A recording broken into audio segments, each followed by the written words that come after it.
What did you like doing more, scoring or passing? I think back then. It's different with point guards now. They want to jack it up from 35. But when I was playing, it was get the guy the ball, get the center the ball to finish around the basket, get the guys Ronnie, Stephen Thompson, Howard Trish who's filling in the lanes, get them the ball to finish. That was the job of the point guards back then. But I mean, you still averaged 17. So you were scoring the ball, like you averaged 17 points. You having some games where you having 20, 25. You know what I mean? I had to get mine too. Yeah. That was about having great athletes on your team. Mm-hmm. And they fill the lanes. It opens up everything for you. And even when teams would try to play us zones, we had Greg Monroe to shoot the ball from the outside. Dirk could step out and face up and hit jump shots. So that team complement each other well. Did you think from your freshman year, did you learn anything from Pearl, just going through that season from him that you kind of took with you into that sophomore year that you think might have helped you? I think just open court, just watching how he got his in the half court offense when he got his points. And you looking and you learning how they played him, other teams play him. You look at, like, in the open court, how he maneuvered. He had a great left to right crossover that was just unreal. Just how he finished in the open court. That because we had totally two different games, but how he finished in the open court and how he maneuvered and ran the offense, I kind of learned a lot from him. So, okay, we'll stay in 1987. You lead them to the national championship. I know this is a tough question, but what do you think in that game you guys could have done differently that would have won you the game? Is there any one point in the game where you could be like, damn, I wish we'd have got that stop or I'd have made that look? Well, I think that we just didn't finish the game. I mean, you got to give Indiana credit. They played a great game. We just didn't finish the game, where it was free throws down the stretch or it was the defensive rotation. We just didn't finish the game the way we were supposed to. I look at that game and I look back, and that's one of the games you look back and like, man, we should have won the national championship that year. We were young, but we were talented, and we just didn't finish the game. And you look back on that like we should have won because we were probably the favorites, right? No, we weren't the favorite. You were the favorite because that's Bob Knight. Yeah, okay, right. And definitely were the favorite. And I look at it, I think that probably in that Final Four, and I don't know who, the betting lines, but I will probably think that UNLV may have been that favorite. Okay. Because they had a team that was stacked then down there. So UNLV. Who was the coach then? Tarkanian? Tarkanian was back there. I think they had, I think that was Armin Gilliam and a bunch of guys on their team that were pretty good. Okay. So after that year, your next 2 years, I mean, you were All-American. Your third year, you went down to 16, but you averaged more assists. And then your senior year, you went up back to 18 and 8. And you played, I mean, I tell you, you played in I played in the Big East, and I call it a real Big East for sure. But you played in the real Big East, when you played in the games where they were still allowed to scrap a little bit, you know what I mean? So I guess what games or what team, every time you played them, you already knew it was going to go down. Well, obviously, Georgetown it's going to be a dog fight. Pittsburgh was a fight too. Georgetown, Pittsburgh was always going to be tough to play because Georgetown, they're going to pick up 4, they're going to try to harass you, they're going to try to do everything to take you out of their game. And it was going to be tough. It was always, you look back at it. And one of the things, and I think I was just talking to somebody about just up in Syracuse last week.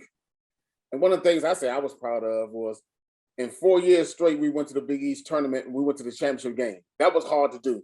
That's tough.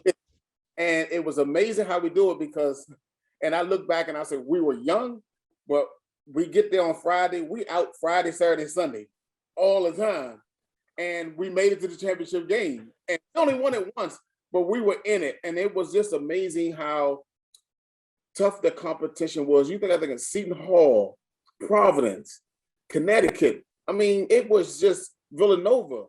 All those teams were hard to play against, especially if you have to play them 3 times in 1 year. It was tough. It was a half court. It was physical. But that's how I grew up, playing physical basketball, tough basketball, and I liked it. One thing when we got Stephen from Crenshaw, DC from Detroit, me from DC, and we had we wasn't gonna back down from nobody. That was established already. So we were cool playing against anybody. Yeah, that's when toughness was real. Like, I mean, I don't know, like it's just different now. I don't see as much like the toughness that I used to see. And not saying that the guys aren't talented. It's just like a different mindset. You know what I mean? It's a different mindset, but I look at guys in the NBA. I think that they're probably more skilled than what we were back then. You know, with the AUs, with the ball handling, with the shooting. You know, especially when you take out power forwards now. The power forwards are just small forwards that steps out and shoot threes. They are, especially, and you look at the point guards, they are more talented. They have more talent probably than we had, but I think that we had more, it was a little bit more physical, and it was harder to score, definitely. Harder to score because nobody will let you just go one-on-one and cross you over. And no, you put your arm on them, you're going one way, and that's the only way you're going. Who do you think for you was the toughest guy you had to play against in the Big East? Personally, I mean, somebody tough. They were, Billy Donovan was tough. Ooh, Billy D. Okay. Billy Donovan and Dana Barros was tough because they were small, and then they ran around a lot of picks, and they set picks for them. So that was tough for you because you had your work cut out because you had to chase them around. But Billy Donovan, and the way Providence played, Providence picked you up full court. They were probably the only team that would press us like that. But with Rick Pitino and Providence and their team, they picked up full court, and Billy Donovan had a crossover himself, and he could shoot threes. They were an exciting open court team. Were you guys pressing back then? We not a lot, but we did. We played a lot more man-to-man than what they do now because, me and DC, we talk to Coach, hey, look, Coach, you have all these athletes on the team. We can't sit back and play zone. That's it's a 45-second clock. So what teams would do, they would shorten the game and hold the ball around and throw it around. So we got to play man. We got to you can't get all these thoroughbreds and say, oh, well, we're going to keep them back in the stable. You got to let us go. And once he figured out that our best way to play was playing man-to-man, but you can mix up some zones. It's nothing like, I always you got to mix it up. You can't get nobody a steady diet of any one particular thing. You have to mix it up. Sometimes you go to zone. Sometimes you play man-to-man. You press. So I guess back then, what percentage? Because now it's like 100% zone. You know what I mean? Like what percentage back then were you playing man? Ooh, we were probably up to 60 to 70% man. At least we played a lot of. You couldn't and then we weren't a great free throw shooting team. So if you do that, you shorten the game. It's a 45-second clock. So you could pass the ball around, and then the games are in the 40s. We need the games in the 70s and the 80s and run up and down the court. That's when for me, that's what like all the great Syracuse teams could do this. Like they was just getting up and down. That's easy buckets. Right, but I look at it now, and I haven't watched any of the games this year, but I haven't seen, the athletes come in like we had back in the day. I just don't see that anymore. And that's what I wish that we could have a 5-star legitimate 1, 2, 3 in that class come to Syracuse. I haven't seen that in a while. Yeah, it's definitely been personnel has changed a little bit for sure. Yeah. I mean, and now you got to change it up when you got different guys. You can do shit with different.